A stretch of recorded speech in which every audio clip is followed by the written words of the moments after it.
Panahon na ng pagbabago, dahil sa ito ay kinakailangan tayo na magtulong-tulong na maunlarin ang mahal natin.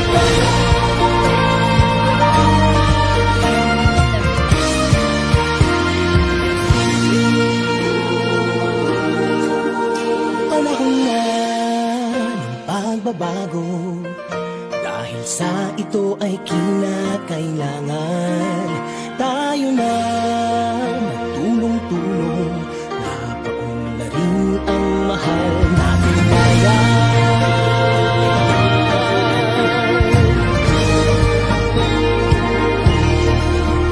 Panahon na ng pagbabago, at ayos ang mga dapat ayusin. Dapat na maging tungkulin ng bawat mamamayan dito sa atin. Ng pagbabago patungo sa pag-asenso, magsikap ng mabuti at nang kuminhawa tayo para malaki natin sa mundo at ipamalas ang bagong Pilipino at bagong Pilipinas.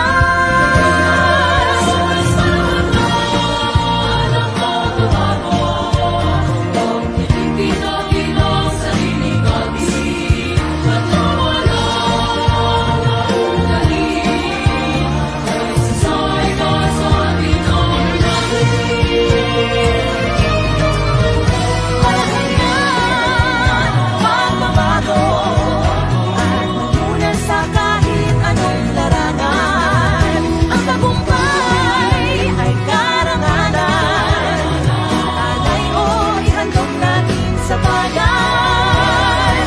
Ang ulit ng napatunayan ng Pilipino, ang husay at tatas, kagandahan